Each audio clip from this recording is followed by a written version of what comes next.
It's a Saturday afternoon in September 1984. A family walks into a restaurant in the Dalles, Oregon, a quiet town of about 10,000 people nestled along the Columbia River. They sit down, they order, they help themselves to the salad bar. By nightfall, they are violently ill. They are not alone.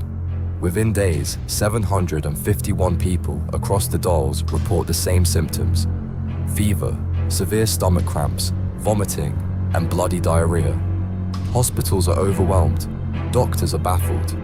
Oregon health officials declare it the worst food poisoning outbreak in the state's history. But it wasn't an accident. It was biological warfare, and the people behind it weren't a foreign government or a terrorist cell.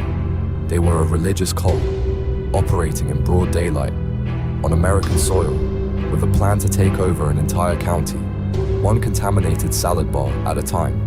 To understand what happened in the Dalles, you have to go back 3 years to 1981. Bhagwan Shree Rajneesh was an Indian spiritual teacher with tens of thousands of followers worldwide. In 1981, facing legal pressure in India, he relocated to the United States.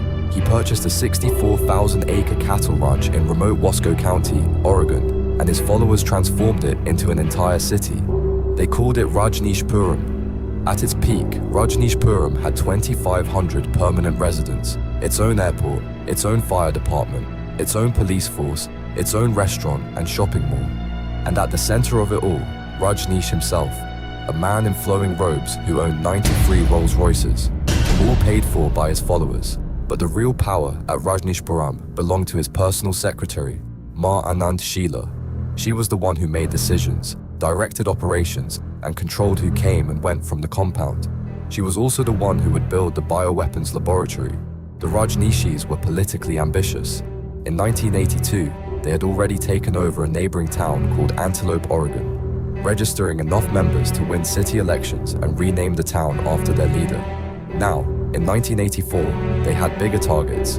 2 seats on the Wasco County Court were up for election, and Sheela intended to win them. Sheela ran the numbers. Even with their existing members and the new program busing thousands of homeless individuals from across the country to register as voters, she concluded it wasn't enough. So she chose a different path. If they couldn't outvote the people of the Dalles, they would make them too sick to vote. Sheela turned to Ma Anand Pooja, the commune's health officer and a trained nurse. Pooja legally ordered cultures of Salmonella typhimurium from a medical supply company using the commune's clinical laboratory credentials. The purchase was legal. The intent was criminal. In a concealed laboratory on the compound, they grew the bacteria using petri dishes, an incubator, and a freeze dryer. They reduced it to a brown liquid transported in glass jars. The plan was tested first on 2 county commissioners who became ill after their drinks were contaminated. Confident the weapon worked, Sheela ordered the full attack. Between September 9th and September 17th, 1984, teams of Rajneeshees entered 10 restaurants in the Dalles.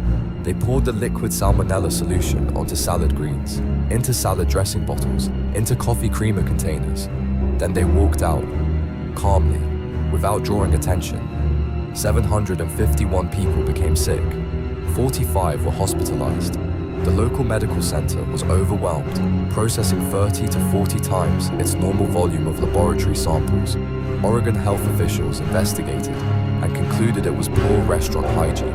A deliberate bioterrorist attack had just been classified as an accident, and the election went ahead in November 1984. Despite everything, the Rajneeshee candidates lost. But the crimes didn't stop there. Investigators later discovered Sheela's inner circle had plotted to assassinate Charles Turner, the United States Attorney for Oregon, by crashing a private airplane directly into his office building. The plot was abandoned before it was carried out, but the evidence of planning was real. There was also a commune-wide wiretapping operation, secret surveillance of members, county officials, and perceived enemies of Rajneesh's power. Sheela was listening to everyone. The unraveling began from inside the commune. In September 1985, Ryan Myers, Rajneesh himself broke a years-long silence and accused Sheela and her inner circle at a press conference. He invited law enforcement to investigate. By then, Sheela and her lieutenants had already fled to West Germany. On October 2nd, 1985, 50 FBI agents and investigators executed simultaneous search warrants at Rajneeshpuram. What they found inside a hidden laboratory in Pooja's quarters was decisive. Glass vials of Salmonella typhimurium, bacterial growth media, an incubator, and detailed notes on pathogen cultivation. The Centers for Disease Control then ran a forensic test called plasmid profile analysis, comparing the genetic fingerprint of the bacteria from the Rajneeshpuram lab to the bacteria found in the bodies of the 751 victims. The match was exact. Sheela and Pooja were arrested in West Germany and extradited back to the United States. In 1986, Sheela pleaded guilty in federal and Oregon state court to charges including immigration fraud, wiretapping, and 35 counts related to the bioterror attack and attempted murder. She was sentenced to 20 years in prison. Pooja was sentenced to 10 years. A third associate received 10 years for her role in targeted poisonings. They were fined a combined $469,000. Rajneesh himself was arrested in North Carolina while allegedly attempting to flee. He pleaded guilty to immigration violations, was fined $400,000, and was permanently deported from the United States. He died in India in 1990. The 1984 Rajneeshee bioterror attack remains the single largest bioterrorist attack in United States history. 751 people poisoned, 45 hospitalized, an entire town shaken by a cult that wanted to win a county election.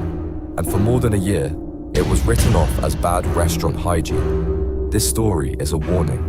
Biological terrorism can go undetected. It can look like an accident. It can be carried out with legally purchased materials by people no one suspects. In 2018, Netflix released Wild Wild Country, and millions of people heard this story for the first time, 34 years after it happened. That is why The Lead exists, to dig into the cases that history almost buried, to bring you stories that are real, verified, and more shocking than anything fiction could invent. Subscribe to The Lead for new true crime every single day of the week. Hit the notification bell, share this video.